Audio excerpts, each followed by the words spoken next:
November 22nd, 1963. On that day, a Friday afternoon in Dallas, Texas, President John F. Kennedy is shot and killed, assassinated by Lee Harvey Oswald. And the man sitting next to me has a link to that history.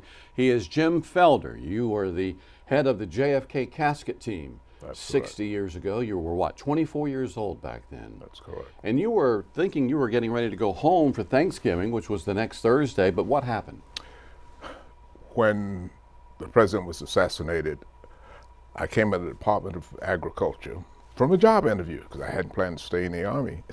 So when I came out, saw what had happened, I went home, my telephone was ringing because I was on leave. I was just waiting for my wife to get off from work and we were going to head home to Sumter for Thanksgiving. And the phone call was from my first sergeant. He said, "Sergeant Felder, you heard what happened to the president?" And I said, "Yes." He said, "Well, your leave has been canceled. You need to get out here to Fort Myer, get your team together. You got to go to Dallas to pick up the president's body." That's how it started for me. A big responsibility for a 24-year-old Sumter native at that time. You seem to handle it well. Well, I had done so many funerals at Arlington that it was a part of me. Even though Kennedy was a man I admired. The first time I voted for a president was for him and all of that.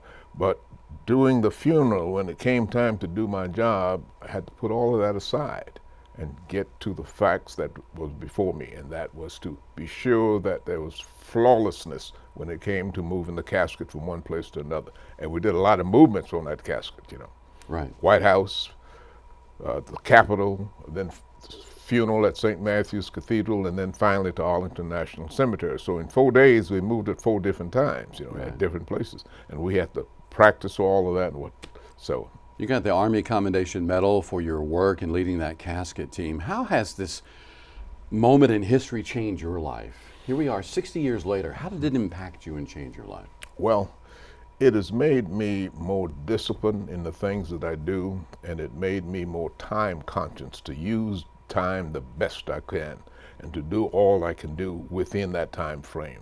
I have memories. I think about two situations during the funeral. For example, little John, he was 3 years old. It was his birthday.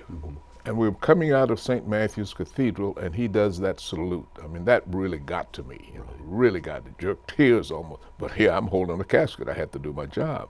But at the same time, that same day, Fritz Hollins, who had just come out of the governor's office, couldn't get in the funeral.